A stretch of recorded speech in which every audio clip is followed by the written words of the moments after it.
Bu bal bo'lsa Amerika Microsoft şirketining injeneri. Men Microsoftning texnik injeneri bo'lma, Mercedes, Bauma, Chanel degandek mushu shirkatlarga texnik mulozimlik qilaman. Ayol Tanshun bosh shtatının xizmatchisi. Bir sonlar Microsoft ishlayotgansizlar, bir sonlar Tanshun ishlayotgansizlar, sizlarning mush xizmatinglar sizlarning turmushingizga qanday bir ta'sir ko'rsatdi? Nafisa ham zamonaviy, lekin bo'lishga tegishli narsalarni unutmabdi. O'ylab baksam, Firqat ikkimiz mush eng yaxshi holatlarimizda uchrashtirgan eng to'g'ri odamlar ekanmiz. Qanday shartlarni hozirlaganda chet el korxonasida detal injeneri bo'lg'ili bo'ladi? Chunki bizning xizmatdoshlarimiz butun dunyoda tarqalinib ketgan. Kayfiyatlar yaxshi bo'lmay qoldi.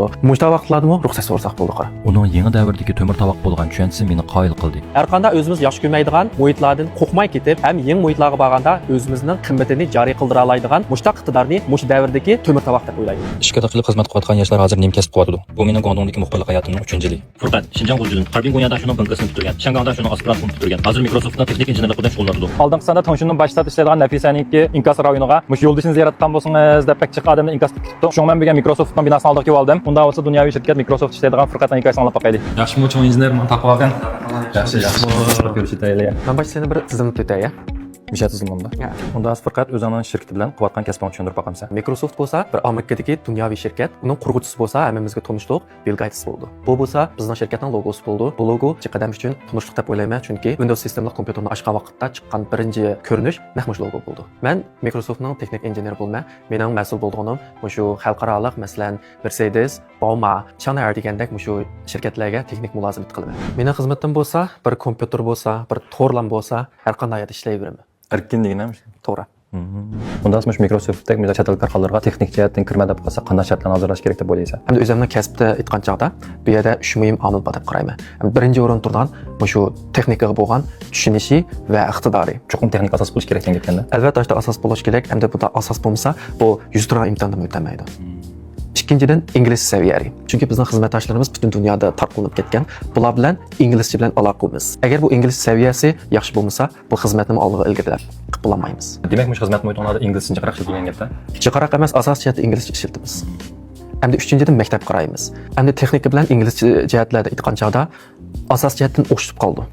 Farq unchalik cho'ng farq yo'q. Ba'zan bolalarning texnikasi yo inglizcha saviyasi unchalik yaxshi bo'lamay ketsa-mu, lekin shu maktab yaxshi bo'lgan sababidan yana ham qo'llanib ketadi. Demakchi mush bolani tarbiyalash bir fursat berilgan gapkanda. Shundoq to'g'ri.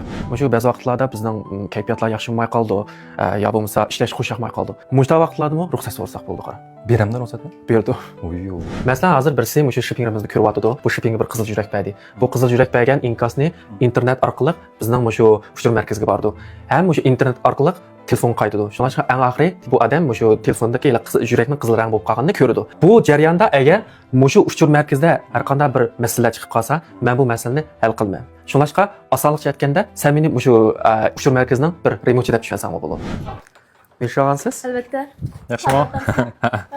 Microsoft sening qancha xizmating? Microsoft bo'lsa mening 4-chi xizmatim bo'ldi. Men Bankani Harbin Gunyadashining elektronik injenerlik kasbidan bitgan. Hozir qilayotgan ishim bilan hech qanday munosabat yo'q desam bo'ldi. Demak, sen kasb almashdingmi endi? Shu to'g'ri deysan. Undan keyin Shanghangda shuning Jisanji Koshiranga iltimos berib, men qabul qilindim. 1 yil aspirant o'qidingmi hisobda? 1,5 yilda o'qidim. Endi uni tugatib Shanghangda yana bir mazgil ishlatdim. Undan keyin hozir mana shu Microsoftga keldim. Unda asmış jarayonlarni nima his qilding? Men shu vaqtda his qilganim birinchisi bo'lsa, muhitdan arınmaslik. Endi bir gap bor, sen muhitni o'zgartirmasang, o'zingni o'zgart degandek, men shu vaqtda muhitdan arınmay, o'zimni kuchlantirgandim. Ikkinchisi bo'lsa, izchil o'rganish. Men shu mushtaq to'xtamay, davomli o'rganib turgandan keyin har qanday muhitga borganda o'zimning qimmatini joriy qildira oldim. Bir sonlar Microsoft ishlayotgansizlar, bir sonlar Tanshun ishlayotgansizlar, sizlarning mush xizmatinglar sizlarning turmushingizga qanday bir ta'sir ko'rsatdi? Faqat kompyuterda o'qigandan keyin shunga ba'zi ilg'or bo'lgan texnikalarga bekrak moyil bo'ldi. Men shu ilg'or bo'lgan ba'zi uchurlarni shu Furqatdan bekrak maslahat so'rayman. Mush yaqinda Furqatdan keyin shu AI'ni bekrak biz o'rganayotganini ko'rib, men bu ergishib AI o'rgangan bo'lib ketdim. Qaysi vaqtdan o'rgansizlar?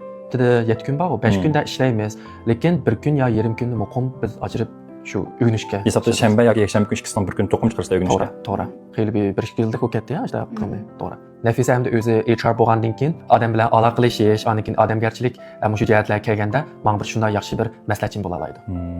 Hisobda turmushingdagi eng yaxshi maslahatchining gapda odamgarchilik jihati. Albatta. Har jihatda. Ishqonlar qanday tunishib qolganlar? Men u vaqtda texi Shanghangdan yangi bitirib ishlayotgan vaqtim edi. Undan keyin Nafisa u vaqtda shu Shanghangdagi maktablarga iltimos qilgan ashlar bir o'ylar bor ekan. Shoqunshida meni izlab keldi. Ashta qilib undan keyin asta-asta tanishib ketdik Nafisa ishimiz. Shundan keyin men qarsam Nafisa ham zamonaviy, lekin bo'lishga tegishli narsalarni yana unutmabdi. Mushchat albatta meni eng jalb qilgan yerda hamdi. Unda Furqatning cho'ng. Mening burun kelgusi juftimga bo'lgan talabim bo'lsa, shu odimlik yaxshi bo'lgan, tegidan pokiz, qalbi sop bo'lgan, ashta alayliklar mujassamlangan deb o'ylaydim.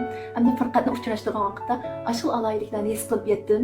Uningda sirt minoj bo'lgan joyda bu dunyoda nuqul holatda yaxshi yomon odam bo'ldi deb qaramayman.